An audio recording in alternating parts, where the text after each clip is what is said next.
जय माता दी, राधे राधे। आइए सुनते हैं नवरात्रि के 9वें दिन माँ दुर्गा की 9वीं शक्ति माँ सिद्धिदात्री की पावन कथा। माँ दुर्गा की 9वीं शक्ति का नाम सिद्धिदात्री है। ये सभी प्रकार की सिद्धियों को देने वाली है। नवरात्रि पूजन की 9वें दिन इनकी उपासना की जाती है। इस दिन शास्त्रीय विधि विधान और पूर्ण निष्ठा के साथ साधना करने वाले साधक को सभी सिद्धियां की प्राप्ति होती है। सृष्टि में कुछ भी उसके लिए अगम्य नहीं रह जाता है। ब्रह्मांड पर पूर्ण विजय प्राप्त करने की सामर्थ्य उसमें आ जाती है। मार्कंडेय पुराण के अनुसार अणिमा, महिमा, गरिमा, लघिमा, प्राप्ति, प्राकम्य, ईशित्व और वशित्व, ये 8 सिद्धियां होती हैं।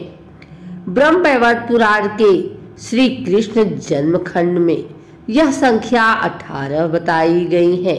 इसके नाम इस प्रकार हैं: अणिमा, लघिमा, प्राप्ति, प्राकम्य, महिमा, ईशित्व, वशित्व, सर्व काम वशायिता, सर्वज्ञत्व, दूरश्रवण, पर काय प्रवेशन, वाक् सिद्धि, कल्प वृक्षत्व, सृष्टि, संहार करण सामर्थ्य, अमरत्व, सर्व न्यायकत्व, भावना, सिद्धि।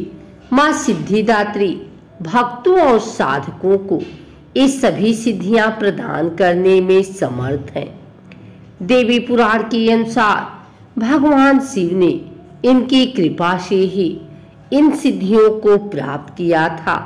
इनकी अनुकंपा से ही भगवान शिव का आधा शरीर देवी का हुआ था। इसी कारण वे लोक में अर्धनारीश्वर नाम से प्रसिद्ध हुए। माँ सिद्धिदात्री 4 भुजाओं वाली है। इनका वाहन सिंह है। एक कमल पुष्प पर भी आसीन होती हैं। इनकी दाहिनी तरफ के नीचे वाले हाथ में कमल पुष्प है। प्रत्येक मनुष्य का यह कर्तव्य है कि वह माँ सिद्धिदात्री की कृपा प्राप्त करने का निरंतर प्रयत्न करे, उनकी आराधना की ओर अग्रसर हो। इनकी कृपा से अनंत दुख रूप संसार में निर्लिप्त रहकर सारे सुखों का भोग करता हुआ वह मुझको प्राप्त कर सकता है। 9 दुर्गाओं में माँ सिद्धिदात्री अंतिम है। अन्य 8 दुर्गाओं की पूजा उपासना शास्त्रीय विधि विधान के अनुसार करते हुए भक्त दुर्गा पूजा के 9वें दिन इनकी उपासना में प्रवृत्त होते हैं।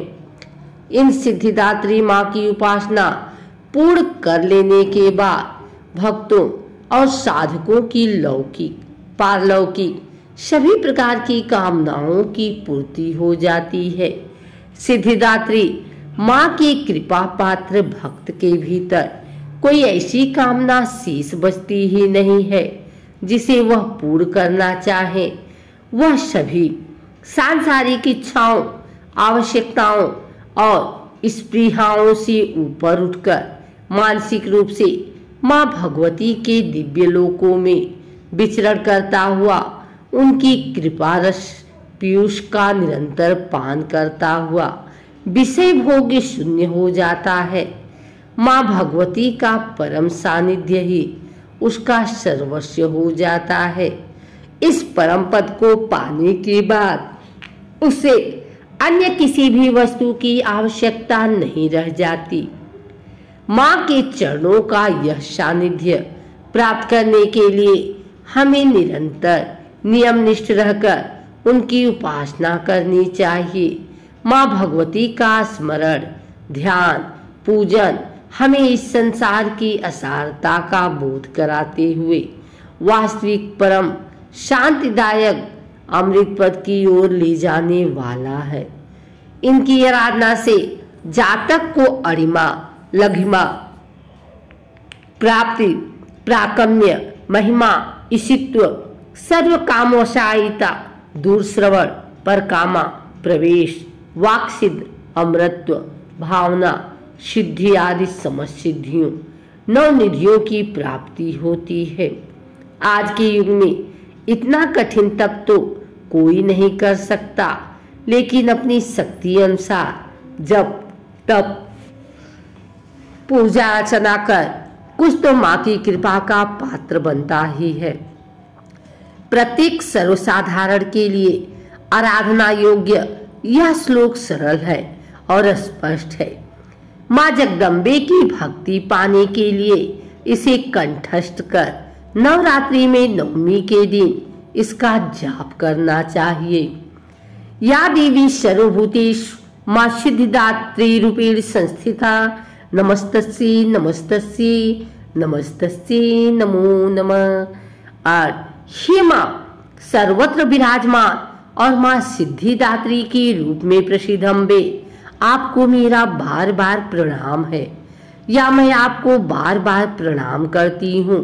हे माँ मुझे अपनी कृपा का पात्र बनाओ। अगर आपको हमारी वीडियो अच्छी लगी हो तो इसे लाइक करो, कमेंट करें, शेयर करें। हमारे चैनल को सब्सक्राइब करके बेल नोटिफिकेशन ऑल पर सेट कर लें, ताकि आगे आने वाली वीडियो सबसे पहले आप तक पहुंच सके। धन्यवाद।